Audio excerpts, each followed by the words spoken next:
कर्मों की दे दिए, तो बेचारे भोग रहे, और तुम मनुष्य होकर के कर्म करते हो, उनको सजा देते हो, तुम्हारे लिए तो पाप हो गए, पर तुम बच नहीं सकते। इसलिए सावधान आपको ये बताया था। एक ऊपर गोसाए क्या थे, प्रश्न करने के लिए आए थे, और प्रश्न का उत्तर पाकर खुश हो गए। सब विधि विधान से समझाया तो वो शरणागति हो गए, रास्ता पाकर कदम करने लगे, अंदर की उन्होंने कमाई की, इसलिए धनीबानी होकर सब छोड़ दिया, और बिल्कुल जैसे कुछ नहीं है, कभी भजन होता है, बिल्कुल स्वामी महाराज ने रास्ता दिया, चलता है। अब वो कहते हैं कि भाई देखो, मैं तो ये हूँ, मैं तो कष्ट होता हूँ, हुआ था। यह सब कुछ उन्होंने अपने को पूरा होने के बाद में वो स्वामी महाराज ने कहा कि भाई मेरी उत्पत्ति तो राजापुर गाँव है, इसी उत्तर प्रदेश जिला बाला गंगा जी के किनारे हुई थी। मैं तो अपने उसके परिवार में रहता था, उन्होंने अपना सब बताया, कहते मुझे कभी गुरु नहीं थे, उन्होंने रास्ता बताया, मैं प्रति जैसा बताया वैसा करता। तो कहते हैं कि मेरा कदम का सौदा, और उन्होंने जो कुछ भी प्राप्त किया है वो खुद अपना था। आज से अंतर का विचार सब कुछ उन्होंने देखा और सब समझा और सब जान दिया, पहचान दिया, कुछ बाकी नहीं रहा। तो आपको ऐसे महात्माओं को कौन पहचानता था? किसी को पहचान करा तो करा, कोई पहचान नहीं सकता। तो ये जीव तो सब संसारी, परमार्थी तो कोई है नहीं। और फिर यह है कि विवेक बुद्धि किसी में नहीं, तो आत्मज्ञान तो है ही नहीं है, और विवेक बुद्धि भी नहीं है, तो महात्माओं को पहचान अति दुर्लभ, हो ही नहीं सकता, कोई नहीं पहचान सकता। वो किसी को थोड़ी सा पहचान देते क्या करते बस नहीं है, करते हुए तो महात्माओं में सबने गया कि जो आ गए प्रशंसा दिया, और जो अपने को समझ गए और जिनको प्यास लग गई और उन्होंने मतलब पानी मांगा, रास्ता क्या है मालिक से मिलेगा, उनको मिला। अब वो कल थोड़ा सा रह गया था, उसको थोड़ा सा और सुन लीजिए, अभी है थोड़ा। ये ऐसी महापुरुषों की चीजें हैं कि आप साल 2 साल 4 साल आप कहते रहो, कुछ एक शब्द ले लीजिए और एक शब्द में मतलब एक महीनों बता लीजिए, ये तो एक ही है। जिस रास्ते से जीवात्मा आई वो रास्ता को क्या उसके बताने के लिए ये सब उपाय, जहाँ जहाँ तुम फंसे हो और जहाँ जहाँ तुम जन्म लेते हो, मरते हो, और क्या क्या कष्ट मिलता, कहाँ जाते निकल सकते हो कि नहीं निकल सकते। जब मनुष्य शरीर में तुम नहीं निकल सकते हो तो और शरीरों में तुम कैसे निकलोगे? किसी में निकलने का तुम्हारे पास में कोई उपाय नहीं है। अब वो महात्मा इस पर प्रसन्न हो दया करे हो तो निकल जाए। तो थोड़ा सा और सुन लीजिए।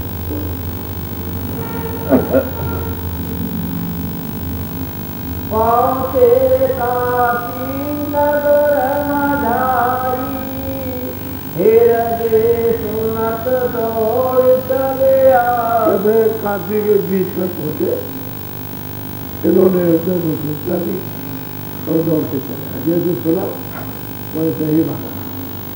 तो वो तो उनका पहले मुख्य प्रिय था, और फिर यह है कि उसका तो पूरा काम हो गया था, वो तो सब कुछ उनको मानता था। तो बात क्या है, आगे के पढ़ाई करने में पढ़ना किया, और फिर अब वो सोचने लगा कहाँ रखा जाए।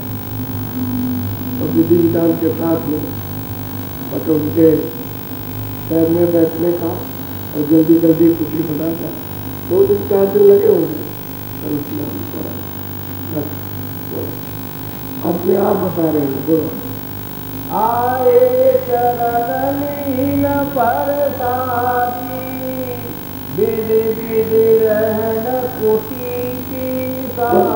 आए दौड़ करके आया और मतलब चरणों पे गिरा होकर उसको प्रसाद उसको मिला तो उसको मिला और विधि विधि से भाव के साथ रहने के लिए वो सोचने लगा कि कैसे रखा जाए और कहाँ रखा जाएगा, ये सब तो विचार करके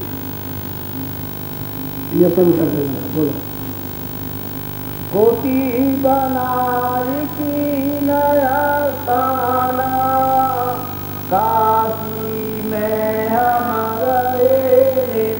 हृदय में कुटी बनाई और कुटी बना के तैयार की तो हमसे कहा सब कीजिए। तब हमने विचार किया कि चलो अच्छा काशी, अब वो काशी जरूर। और उन्होंने सब अपना बताया कि हमने मालिक को जो प्राप्त किया और भली बने घर से बाहर जा करके जब पूरा हो गया काम और पूरे हो गए तो घर से निकले और निकल के तो पीछे वसीले से इधर तो राजापुर में रहता है, नौकरी करता था, उसके पास आता जाता था, इसका प्रेम हो गया, सेवा करता था, आता से रहता था। और फिर जब उनकी कृपा क्या हो गई फसल हो गए तो रोका दिया, उसको चला दिया, तो उसको नाम से जोड़ करके और धीरे धीरे चढ़ा के ले जाकर उनको भी वही पहुँचा दिया, अपना भी वही पूरा किया और तो कहते हैं कि भाई ये चला गया काफी तो मेरा चित्त उसमें था तो मैं उसकी वजह से काफी और उसने कुटी बनाई, मैंने निश्चय किया चाहिए ये निलिकार बता रहा है। ये रो रहे घर से निकल गए, घर से गए तो संपन्न घर पूजा करना मान मर्यादा करते उसको सब हो गया, फिर कोई नाम भी नहीं दिया।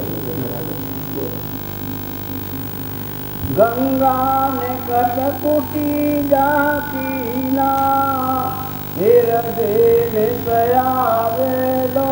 गंगा के पार एक वरुण नदी है जो बनारस शहर में वाराणसी शहर में जो जाती है और गंगा ही गुजरती है, वही काफी निकट में नदी के किनारे उसने कुटी बना दी और उनको रखा और हृदय नृत्य करती सुबह शाम बराबर आता जाता था। अब ये तो सेवा करता बराबर आता जाता था, तो पक्का सेवक था, कच्चे का काम नहीं जाता, पक्का धन्यता आता जाता। तो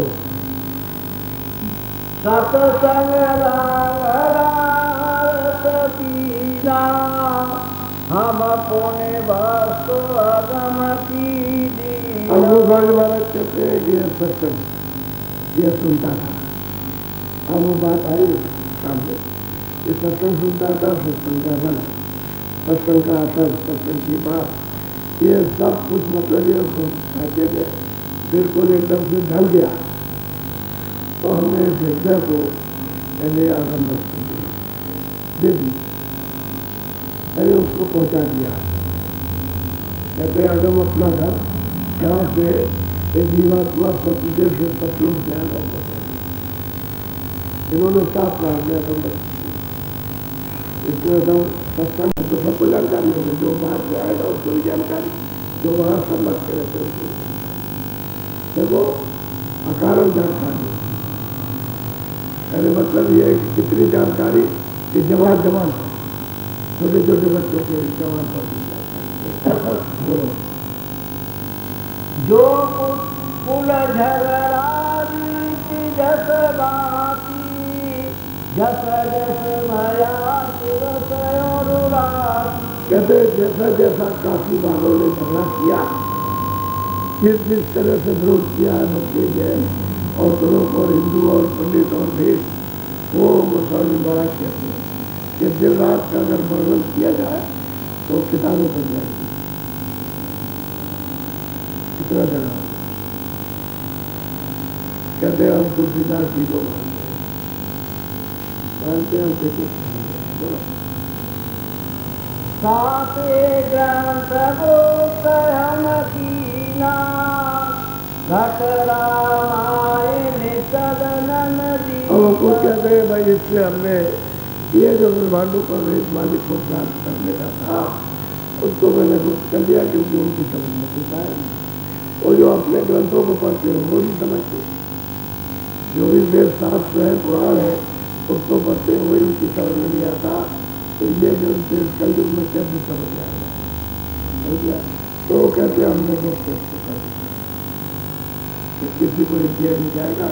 जहाँ कहीं किसी को दिया होगा उन्होंने फेंक दिया, उन्होंने आदर भाव से मान लिया, उन्होंने उसको फेंक दिया। हमारी समझ में आता नहीं तो हो गया।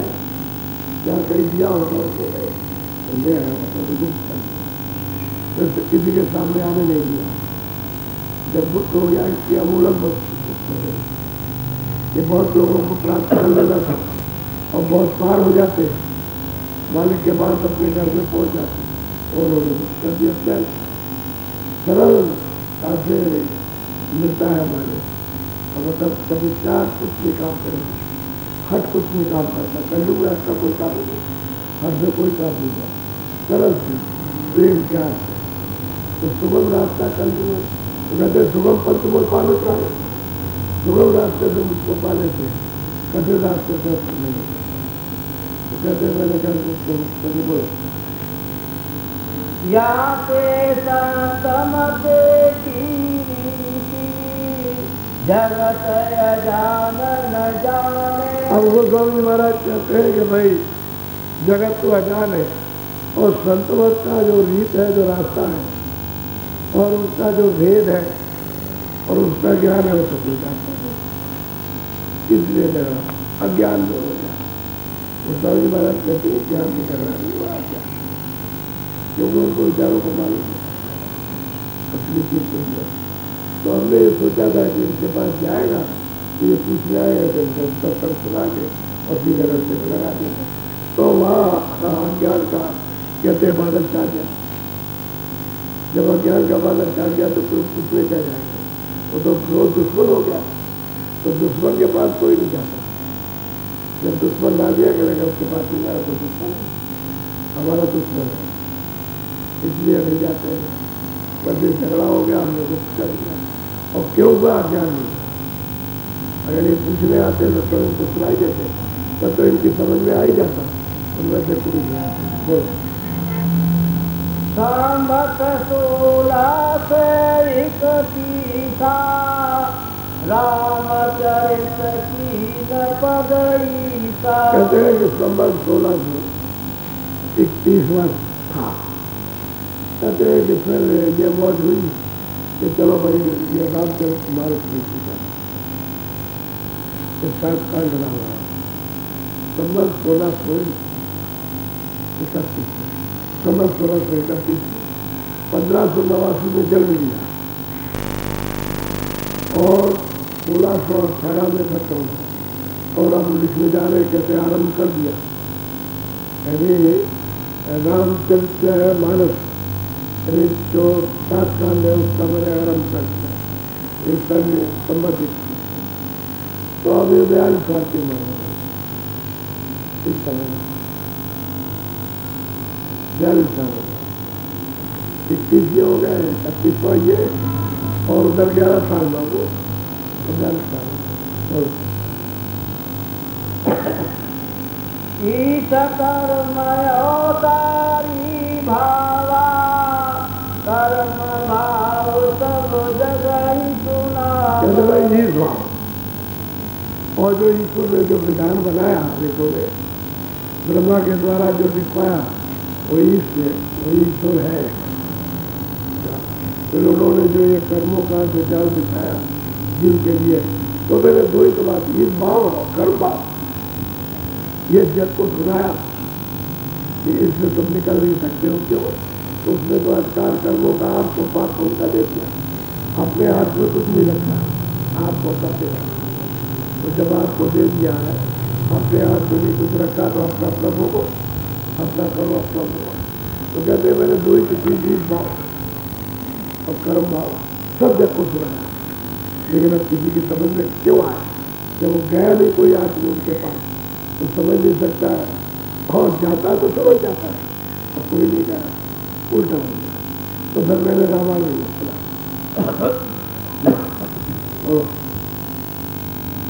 जग में झगड़ा ना भाई, रामन राम चरित्र बना। कहते हैं कि भाई मैंने तो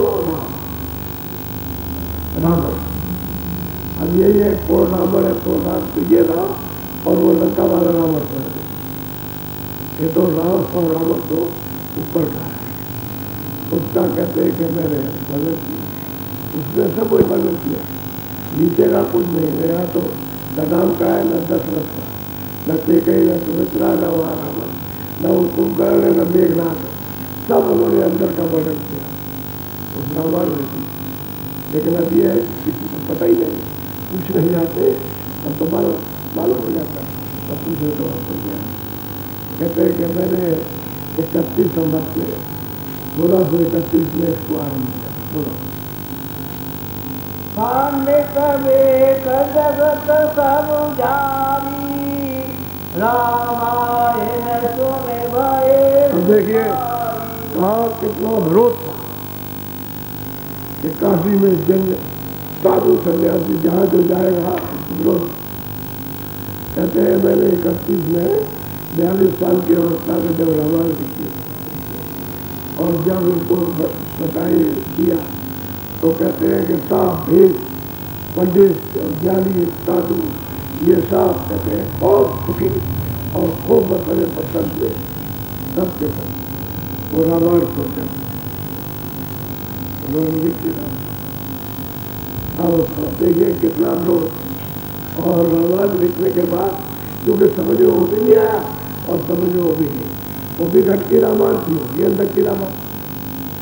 अगर सिर्फ मतलब यह है कि उनके लिखने का बस एक अलग भाषा थी, है तो सब अलग, गीत और कर्म भाव लिखा उन्होंने, गीत भाव कर्म भाव वो लिखा, कर्म भाव अधिकार दिया गया है, और ऊपर ईश्वर है किसने ये दिया और किसने ये बनाया, ये सब लोग भारत देखने के लोग और ये लोग तीन लोग का मालिक हो रहा, उन्होंने तो असल में ये लिखा।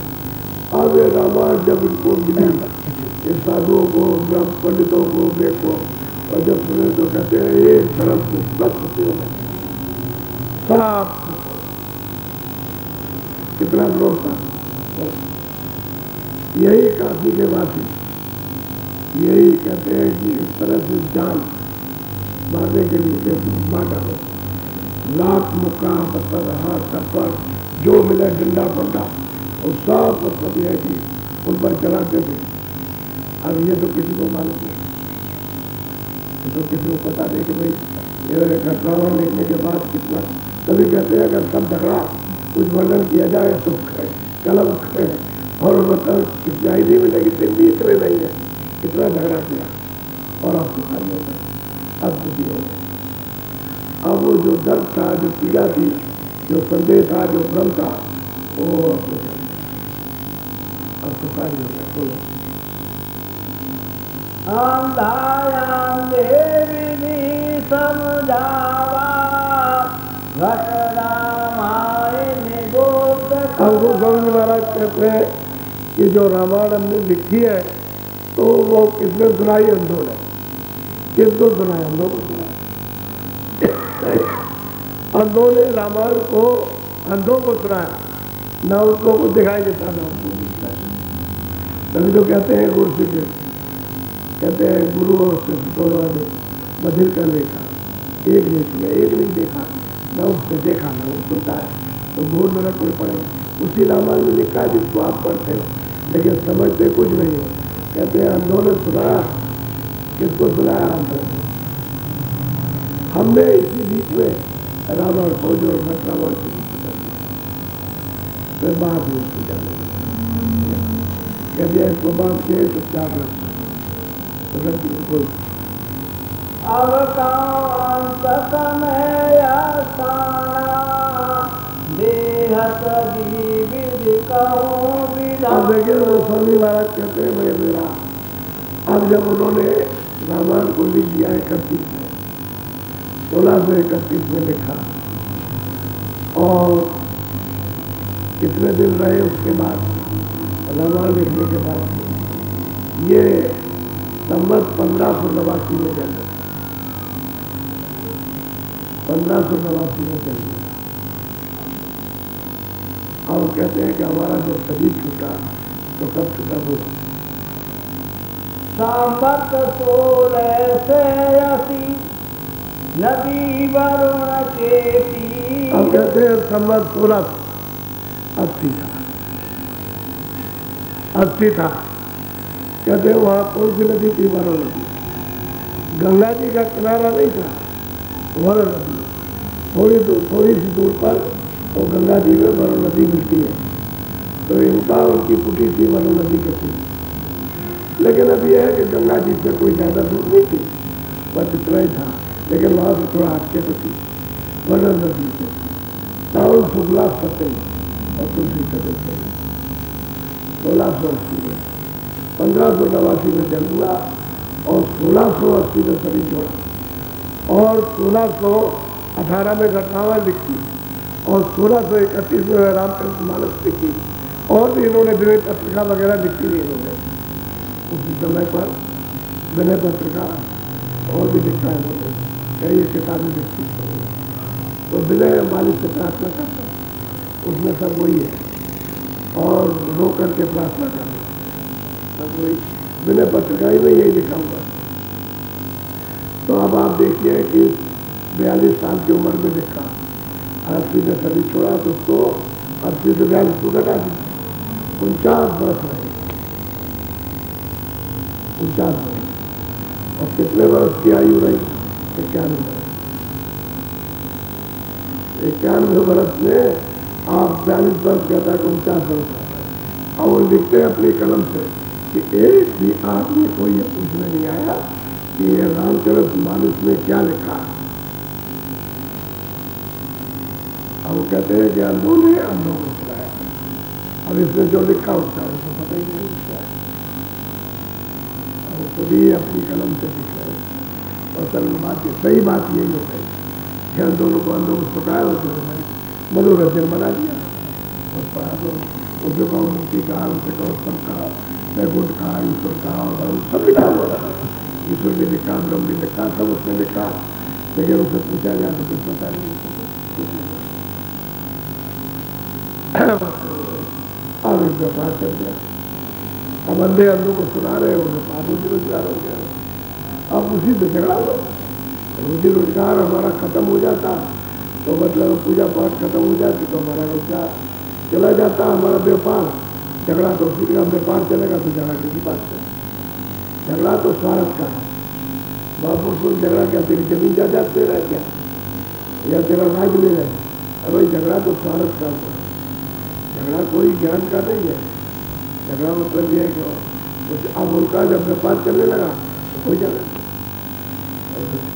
लेकिन इनसे पूछने कोई नहीं गया। रामायण लिख दी, सब लिखा कि हमने लिखी रामायण, 7 का रामायण। किसी ने कि पहले खंड में क्या है, दूसरे में और तीसरे में और चौथे में और 5वें में, ये कुछ नहीं है। अंधों ने अंधों को सुनाया, न उनकी समझ में कुछ आया न उनकी समझ में आया, और रामायण और वो जगह जगह होती है, कुछ नहीं समझता। रामायण पढ़ ले तो ज्ञान प्राप्त कर ले, लेकिन फिर वो उसमें लिखा है गुरुदिन बहुत दिन तरह से कोई वही ब्रह्मा विष्णु महादेव ईश्वर हो जाए बगैर गुरु के पास नहीं जाए, बगैर गुरु के पास नहीं जाए। उसमें सब कुछ लिखा हुआ, कोई ऐसी चीज छुट्टी नहीं है। लेकिन अब ये तुम्हारी समझ में आए तब तो अंधे अपने अंधे और अपनी कुबुद्धि से अपना जो चाहे तो कह देते हैं, वो अंधा है, उसकी कुबुद्धि है, वो उसमें की विवेक नहीं है कि वो समझ सके, समझते रहेंगे, इसलिए उसका कोई फायदा नहीं। अब पूछा जाए कि भाई राम कहाँ रहते हैं, तो राम तो त्रेता युग में, तो राम कहाँ रहते हैं, राम तो अभी है, राम पहले भी थे। अब इस पैदल कवल में जो बैठा वो राम ही है, इसी का 3 लोग है, इसी के सब अवतार है। जितने भी अवतार तीर्थ पैगम्बर आए जितने भी जैन मत में आए या मुसलमानों में हिंदू सब निरंजन भगवान के नीचे के नीचे सब छोटे नीचे वही उनका अवतार कह रहा है। और क्या, तो किसी को उनको उन्हीं का पता नहीं। जब उन्हीं का मालूम हो तब तो ठीक है, ऊपर जाने का क्या पता, तो ऊपर क्या है उन्हीं को नहीं जानते, तो ऊपर नहीं जा सकते, इसलिए सब भिखारी हो गए। बस बोलो, मैंने अपना भरतंत बताई, समझ बूझ सुध बुध चितलाई। मैंने अपना हाल उत्पत्ति का आपने थोड़ा सा इशारा कर दिया, लेकिन बीच दरमियान में जब पलक राम आए तो इनके बाद में बहुत से लोग आए, बहुत से इनके पास आए प्रश्न करने, तो जो आ गए तो रह गए, और जो आ गए वो बस ये है कि उनको विवेक हो गया, सत्संग से विवेक हो गया, प्रेम हो गया, रोने लगे, उन्होंने रास्ता दे दिया, वो अभ्यास कर दिया। बहुत आए उनके पास, काशी के मानंद प्रमुख प्रमुख लोग वहाँ पहुँच गए, और उनको सब काशी के लोग ये कहते थे, जब तक रामायण नहीं लिखी थी तब तक ये कहते थे कि ये सब नास्तिक हो गए। यहाँ का भी अद्वाकार पंडित नास्तिक हो गया, ये वो साधु नास्तिक हो गया, वो गुरु नास्तिक हो गया, ऐसे साथ उस समय कहते थे, लेकिन जब रामायण लिखी तो बात खत्म हो गई, फिर वो उधर का विरोध तो खत्म हो गया। अब वो मतलब है जिसका प्रकरण चलता है, ये होता है। असल में बात यह है कि रामायण लिखने से मैं तो यही कहूँगा कि उतारा ही है। जंगल में बूटी लगती है, वो मिलेगी किसी को, जब तक महापुरुष नहीं मिलेगा तब तक किसी को। अब नाराज हो गए तो अर्थ का आना है, सब अर्थ का अलग कर रहे, रामायण पर कोई नहीं जाए, रामायण पर जाए तो समझ जाए तो सत्य मानव धर्म की स्थापना हो जाए, मानव धर्म, आत्म धर्म की भी मानव धर्म की। रामायण को समझे तो लेकिन मानव धर्म क्या और राक्षस धर्म नहीं था उसका, तो सब मत समझे। अब यह हो गया, अब उन्होंने कहा मैंने अपना वृत्तांत कहा, चलते चला गए, उनको बताया कि भाई, अब इनको तो मालूम था कि भाई मुझे कब जाना है, तो जब भी से जान गए थे, जब इन्होंने मतलब ये घर में साधना की तभी इनको मालूम हो गया कि मुझे कब तक रहना और कब जाना। तो बात यह है कि कितने दिन की बात, आगे की बात को क्यों नहीं जानते, तब वो लिख जाते, जब जानते हो तब देखते हैं, जानते हैं तो आगे के लिए बहुत लोगों ने आगे का लिखा, आगे ऐसा बढ़ता है, ऐसा है, उनकी बात की दूसरी कोई होती है, तो बात तो उनकी सत्य उनका नहीं होता। हम लोग तो ख्याल रखते होते, भूत भविष्य वर्तमान अभी की पीछे की और आगे की सब देखते हैं, उसको तो मालूम जाता है, लेकिन हम सब अंधे, इसलिए हमें उसको जान पाते उन्होंने बात बताया। अब यही वही है कि हम समझ की बात है, अब ये भी उनका है, वो भी उनका, लोगों समझ सकते हो, ये ना समझ सकते।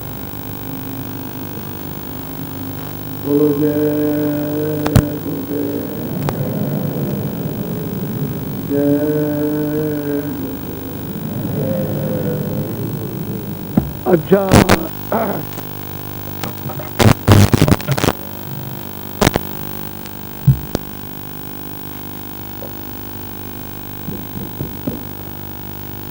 अब थोड़ा भजन पे बैठ जाओ।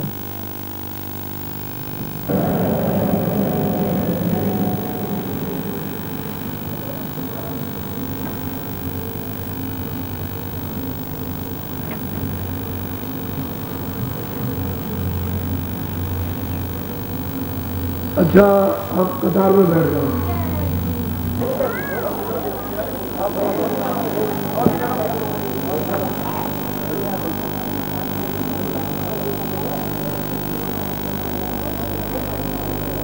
Thank you.